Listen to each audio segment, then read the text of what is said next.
Hi everyone, how are you? It's an honor to be here, and the flight in from Chandler, Arizona was really rather smooth, right till we got to that Riggs Road turn, and that was a little bumpy right there. But I'm so happy to be here talking to the people that have been part of my backstory. And I have a couple things to share with you today, but first, if I may ask, I know you're eating dinner, but those of you who have known me for a few years, can you raise your hand and leave them up for a minute? All of you other people, do not talk to these people at all. Okay? Anything they say about me might have been the past me. They've asked me to share a little bit of my story about how I became an international director. I think they're still in shock as well. And I did join Toastmasters 20 years ago in Tyler, Texas, which is just a short distance from Fort Worth, right? It's just a short distance from Fort Worth. And I joined because I had to speak at a conference. Why did you join Toastmasters?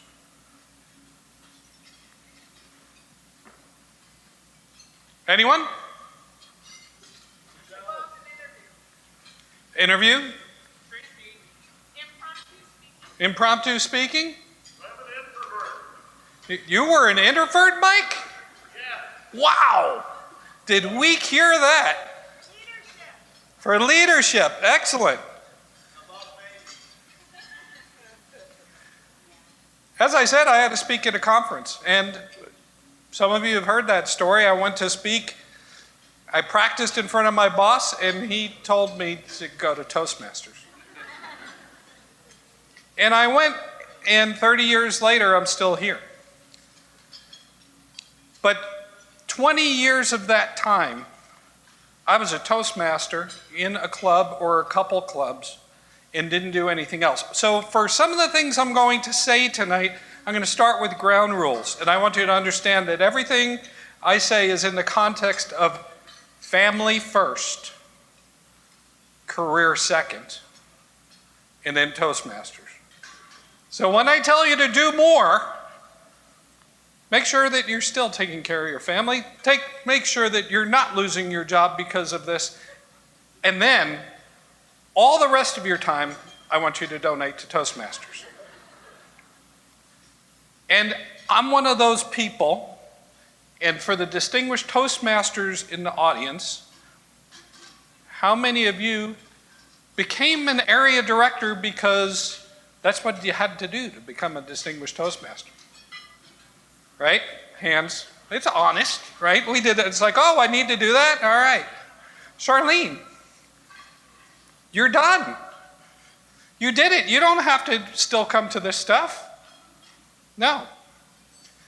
But by becoming an area director and coming to perhaps a conference, all of a sudden we get a jolt, right? We get this energy and we meet more people who are like us.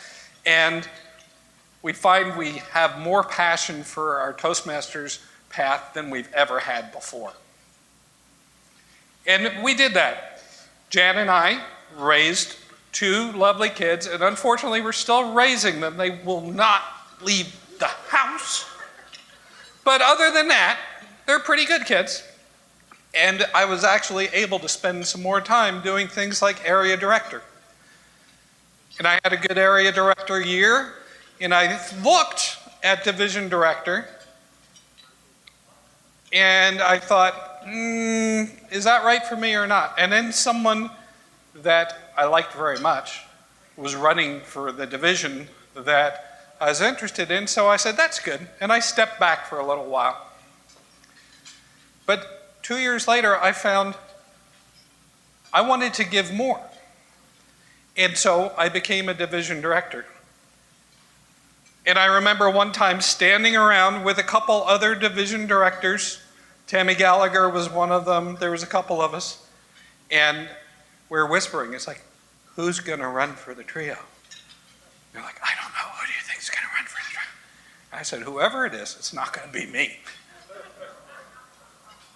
until 6 months later, I'm running for the trio.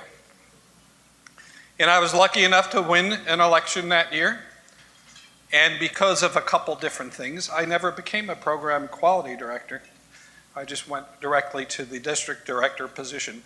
It's because there was a gap and an opening. It wasn't because I was all that great.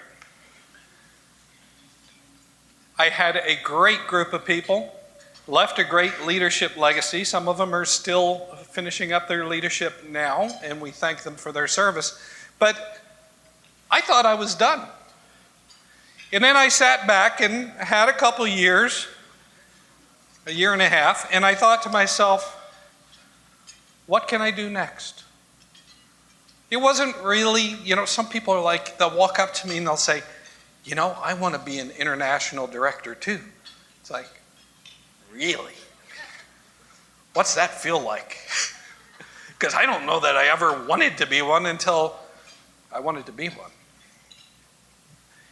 And the opportunity somewhat fell in my lap. I had applied to be a region advisor for this region, and I got a call and a request to run for international director. It's quite an experience running in that election, and it was a lot of fun. And perhaps the greatest part, really the biggest honor in being an international director candidate, is I speak to the trios of every district in the world. Okay? Over 110 of them I had Zoom calls with. You want to talk Zoom fatigue, right? And I'd have a 30-minute Zoom call. And in the old days when we had convention, those were 15-minute interviews that you had with the candidate, and you didn't know who you were talking to. They didn't know who they were talking to. It was like boom, boom, boom, boom, boom. But in these, and some of them were an hour, and in these 30 to 60-minute meetings, I really started to hear what was going on with different people. So here I stand before you. And, I've read a quote from the eminent philosopher, Drake. Drake said, sometimes it's the journey that teaches you about the destination. So for the most part, what I heard is that people said they joined Toastmasters to get out of their comfort zone, right? They needed to do something a little bit better. They were okay in their place, and they needed to get out of their comfort zone. So I was looking up, what's comfort zone exactly? And Judith Bardwick, in her 1991 work, Danger in the Comfort Zone, said the comfort zone is a behavioral state in which a person operates in an anxiety-neutral condition using a limited set of behaviors to deliver a steady level of performance, usually without a sense of risk. Which is pretty much how I want my car to run most of the time, right? Now, my definition of a comfort zone might be a little bit different. I think it's sitting on my couch, streaming my newest series on Netflix. And that's pure comfort zone for me. But it's the same thing. No stress, nothing going on. But the comfort zone is an important place to move out of. So when people join Toastmasters and start, one of a couple things happen. Some people leave after a fairly short period of time. Right? Some people stay and settle in. They sit there and they will maybe not schedule a speech, but they love to evaluate or love to be a grammarian and that sort of thing. And they love to sit there and they, guess what? They've found a new comfort zone. It's just called Toastmasters. Right? But what's important here? As we're going to talk about, you've gotten into Toastmasters, you've gotten comfortable, you look around, you've met some great friends, and you're back on your recliner, and instead of streaming Netflix, you're streaming Toastmasters meetings through Zoom. Thank you very much, Zoom, right? It's nice, and thank goodness for Zoom and what it's done for us through the pandemic. If we didn't have Zoom in the pandemic, I'm not sure that I'd be standing in front of you as your international director today, because we'd be a much smaller organization. But let's talk about why some people just leave. You know, Nancy had a great quote that she gave me from Helen Blanchard, and who's the past international president from 85 to 86. Does everyone know what I'm going to say? If you got out of Toastmasters what you could get out of Toastmasters, you'd never get out of Toastmasters. Because we have so many opportunities for you and so many possibilities for you to continue to grow and get out of your comfort zone.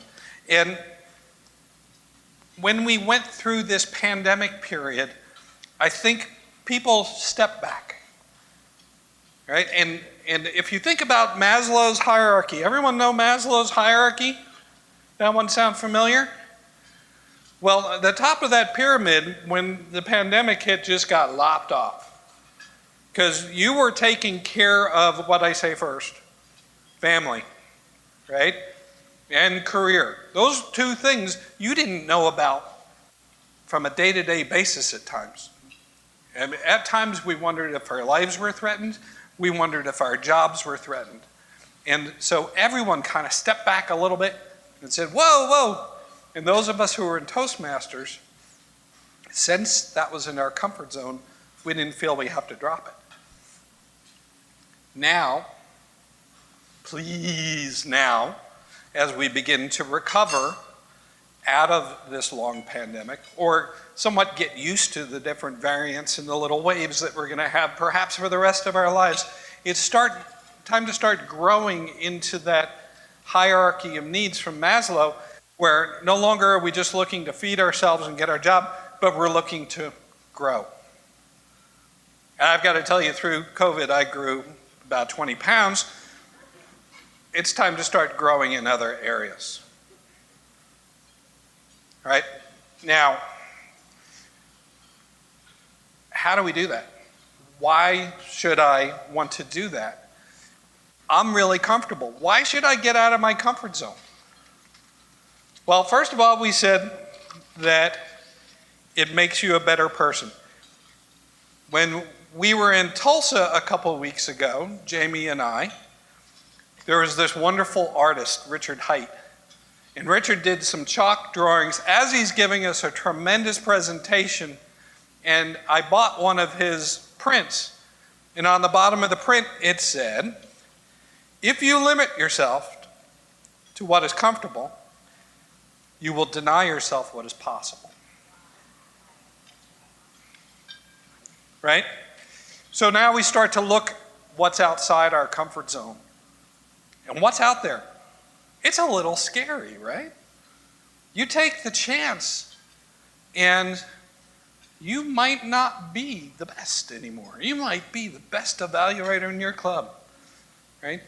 You might be the best anything. When I look at my job, I am the man in this really tiny niche in my company. And if someone needs something, I look at them and I listen to what they have to say and I say no, and then, well, no, I don't quite. But I'm the guardian of a certain data dictionary and the set of processes. And yes, people do come in and ask for things. And sometimes I find my first inclination to be, no, why would you do that? I think the more important emphasis is understanding why would you do that rather than the no. Because the other thing about stepping out of your comfort zone is you start to hear other people's ideas.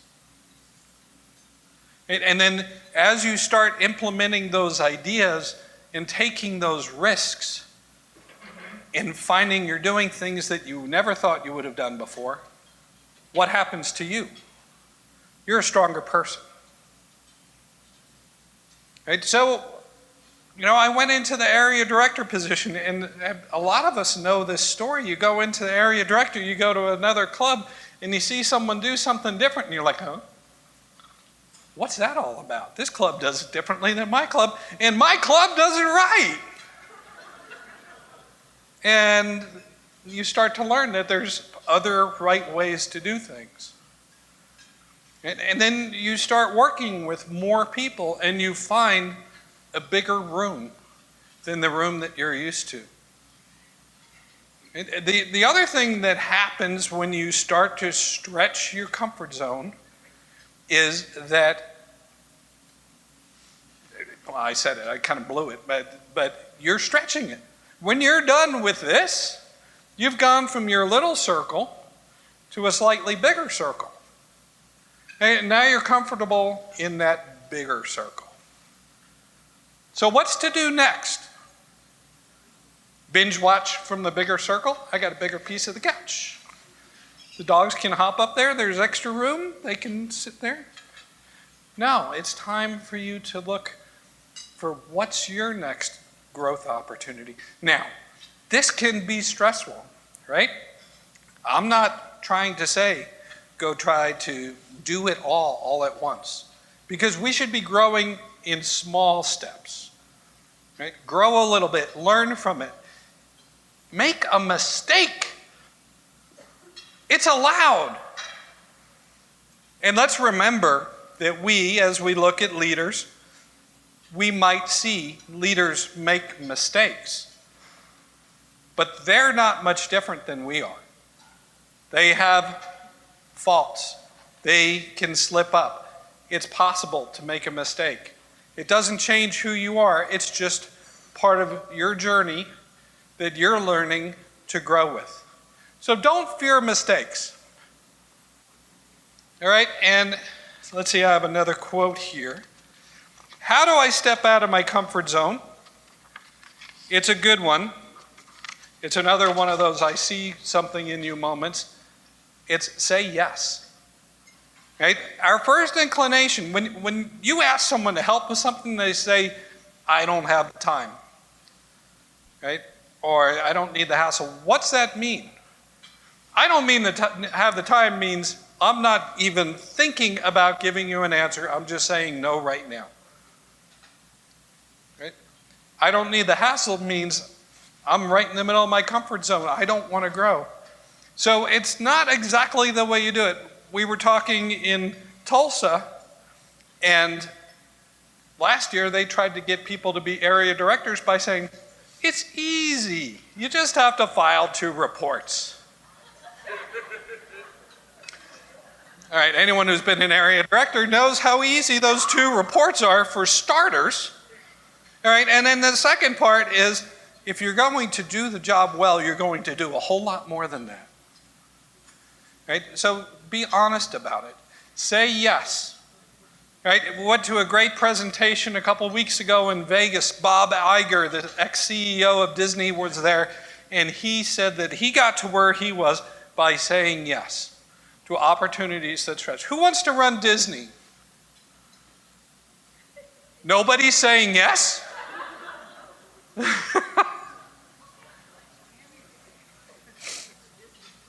So let me ask you a question.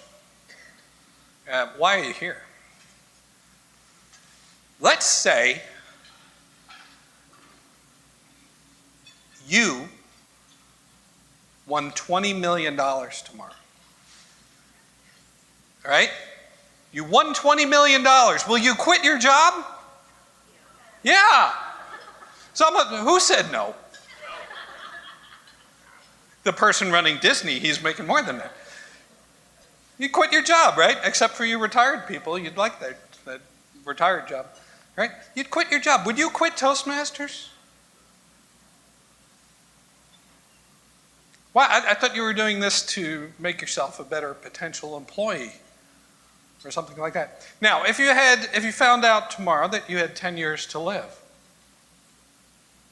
would you quit Toastmasters? You might quit your job. We're in it for more than just to make ourselves better speakers. We're in it for more than just to become better leaders so we get better positions in our organization. And by expanding your experience, by growing the way Toastmasters will allow you to grow by getting all out of Toastmasters that you can get out of Toastmasters, you will find great opportunities, great challenges, and great rewards, right? And then the final thing is, how do you lead when you've done that? You lead with integrity, right? You start with integrity. And my ears perked up when I was in Vegas. Vegas and integrity don't go together, but they really did. Bob Iger said that. He said the first thing he looks for in people he wants to lead is integrity. So do everything you can with integrity. Then show absolute respect for those who work with you. Okay, you might disagree with them. You might think that you know more than they do, but you probably just see things from a different point of view than they do. Respect the service that they have given and that the service that they are given. You're asking a lot as a leader from your members. And all the people who work there, you need to appreciate that they are doing it out of their own mission to provide service. And then finally, do it well. Do it with excellence. Where does that start? It starts here, and then the next step is the club. Okay, last thing. Promise. I look around the room and I'm speaking to a lot of people who helped me get here. Right? So I'm speaking to the converted. Who am I going to win over with this? You're all giving service. You're all taking on these opportunities. I have people volunteering at conference. Thank you so much for the work you've done. I have district leaders, past district leaders. So what do I expect you to do? And I think it's one of the areas that we've lost a little bit of leeway in this, particularly with COVID, and that is that we can't look at someone and say, I see something in you, because you don't see them, right? Because you're virtual and you can do that in a Zoom and then they drop off the call and it's really hard. But you, Toastmasters mentors, need to find those people and grow our next generation of leaders, because we have a serious leadership problem. People, they elected me. All right, there must be a dearth of candidates. But it's up to you. Not necessarily you to be the next international director, but you to find the person who will step up and lead and become the next area director or the next division director, and will move up through that cycle. I thank you all very much for your attention. I'll be here most of the day tomorrow, and I would look forward to speaking to you at any point. Love to hear your ideas. I can answer questions about all those great questions that are on the August ballot about different things as far as the governing documents. I spent a lot of time on governing documents these past 6 months. It's really interesting reading. But thank you. Enjoy your dinner. Enjoy tonight, and I'll see you around. Jamie.